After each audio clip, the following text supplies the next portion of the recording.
So I'm Jack Tiernan. So my background, I'm from a smaller town in Australia called Toowoomba. Played a lot of sports growing up, just like your classic Australian sports, like cricket, rugby union, rugby league. And then I got into distance running through my older brother, who was really good at it from a young age, and he started doing it, and so I just sort of followed in his footsteps. And I think I played a lot of cricket as well, but just enjoyed running more at the time, and really wanted to see what I could do with it. And I was good at the sport at the time, so just maybe want to pursue that. I'm Tommy Johnston. I'm on the cross-country indoor and outdoor track team. I am a mid-distance runner, so around the mile or 3K is what I run. And yeah, that's me. I'm a senior. So how'd you get involved with track initially? Or like what kind of sports did you play and stuff growing up? Or? Yeah, so growing up in middle school, I ran cross-country and track, but I also did wrestling and played golf. And so it wasn't until high school that I decided to do only running. I am Rachel Kern. I throw javelin, and I had played baseball and softball most of my life. And I started transitioning out of softball, and I decided to do track as a conditioning sport for soccer, and they pushed me towards javelin because I had the history. So how did you kind of get involved at the elite college level, or when did that start? I didn't actually think about it until the end of my junior year when I actually started getting recruited for it. I was convinced I would go to school for soccer and probably be D3, whatever. And then I started getting recruited at a elite level for track and field, and I was like, okay, this is what I'm gonna do. All right, so my name is Caleb Bryant. I just recently graduated from Wake Forest University in May of 2020. I ran track from 2016 until 2020, all seasons except for my last outdoor season. The reason as to how I got into track was that actually it was more so when I was growing up, I wasn't really very skillfully adept at any sport like a basketball or like a tennis or anything that would require me to use my hands and a whole bunch of coordination. Even football was kind of iffy. But what I could always do was I could always run. I was always fast. So that's kind of how it got into that. So I was kind of like a one-trick pony type of situation, but it panned out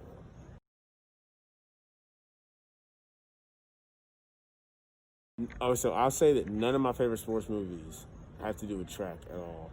Much more so, nor do they have anything to do with my decision to run track.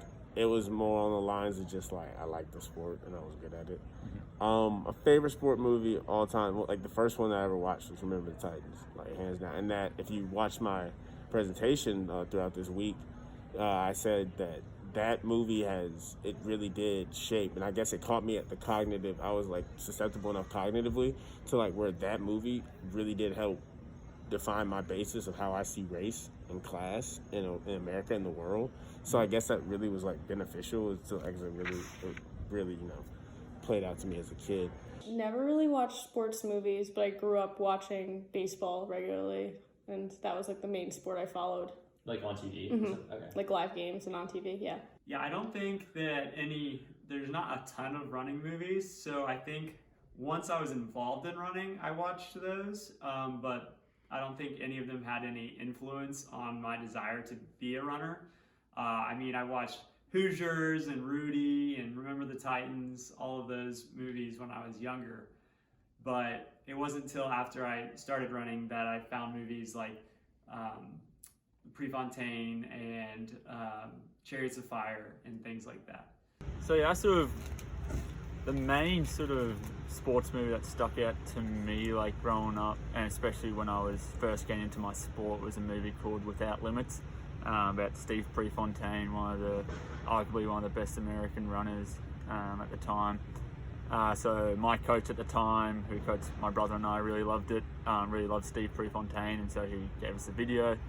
And yeah, I just remember my brother and I watching it, and I was pretty young, I probably didn't need to watch it, but I just did. And I think just seeing that guy's determination and motivation towards running, and just the way he was a bit of a rebel when it came to the sport, and so that was pretty inspiring for a young kid. And I just remember after watching that, my brother and I both went to practice and we started running with our wrists cocked like this, which is exactly how he did in the movie. And that's not exactly how Steve Prefontaine ran in real life, but based off the movie, that's what this guy was doing, the actor. And ever since then, we've both run with slightly cocked wrists when we've been running. So I think that was a major influencer into how I mechanically run, but just it made me want to pursue the sport a little bit more, just because he was such a big deal and such a big name in running, and he made running look cool.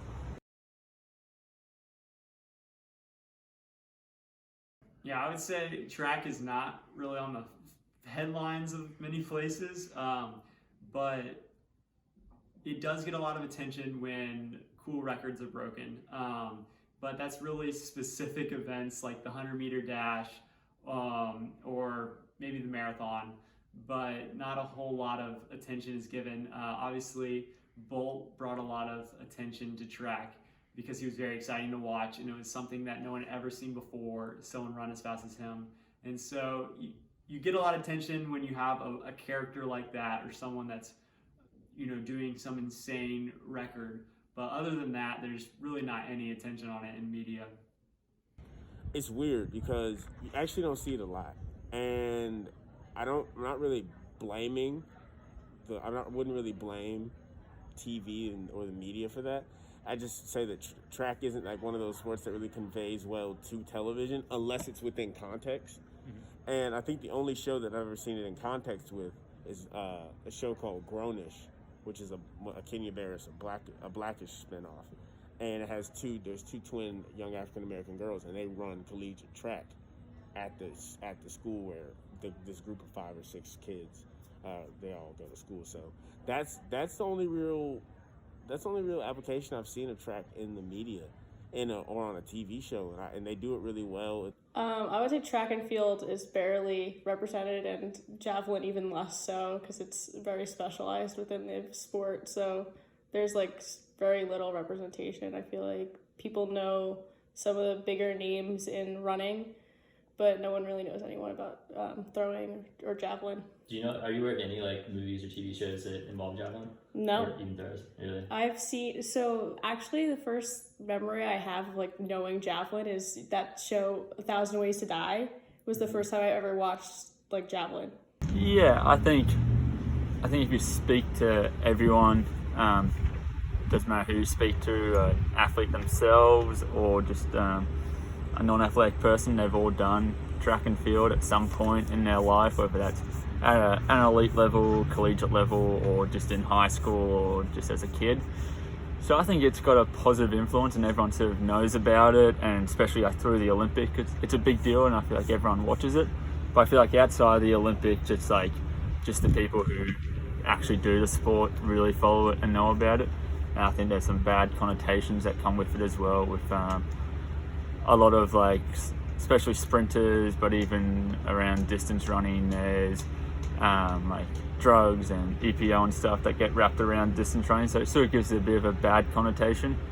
But I think overall people enjoy the sport of track and field and can relate to it in some way or another.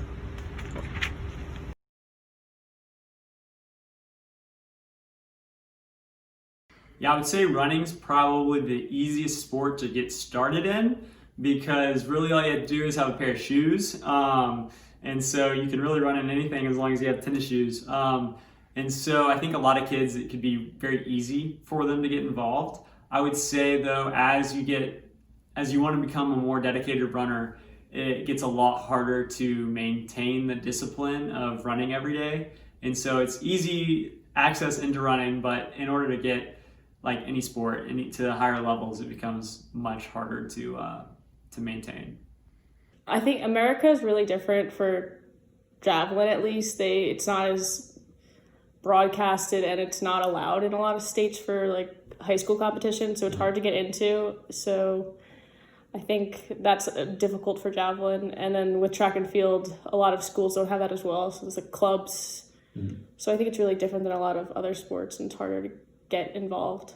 Okay, so you'd say it's harder than like a sport. I guess it's more popular like soccer. Yeah, or it's softball because there's or not something. as much clubs or involvement in regular schools, or you don't see it until you're older. I didn't see javelin until I was in high school, a junior in high school. So Okay, time commitments and physical commitments high. Financial commitments, honestly, like I guess low. It really depends on how good you want to be, and depends on track. A lot of it is you either got it or you don't.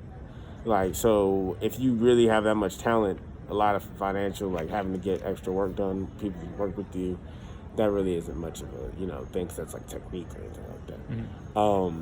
So I wouldn't say it's financially that much, but like physically, it's very, very demanding, and it's mentally demanding. You have to be able to learn, like, you're gonna be streaky at some point, so you're not always gonna be the fastest person. So you have to be able to learn with that and humble yourself.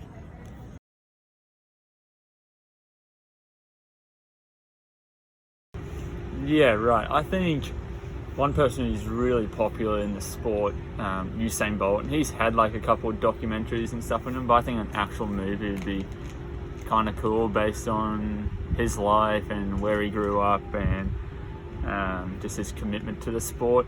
I would say Roger Bannister would be a good icon to look at. He broke 4 minutes in the mile for the first time, and it was really kind of a barrier just mentally across the world. Right after he broke it, a ton of people ended up breaking it, so it wasn't really a physical barrier as much as it was mental. And so that was really a huge event in the track world. I'd like to see a movie with someone who hasn't run very well, and someone gets hurt. They ran well, they get hurt, and then they have to come back from that. A typical comeback story, but in the track and field fashion. You never really see that. It's always a story of someone who's successful, and we know they're going to be successful at the end of the movie. It's usually biopics. So it's like FloJo had one, or Race, the Jesse Owens movie. We always know what's going to happen. Like at the end of it, they're always, even if they made a Usain Bolt movie, we know at a certain point it either end with him retiring, the greatest sprinter of all time, or it'd be at one of the Olympics where he win everything. Yeah. So I mean, that you got to spice up track, man. You gotta. Sometimes you gotta knock the hero down a little bit, and that's what a sport where if you portrayed it correctly, you could really show some deep emotion.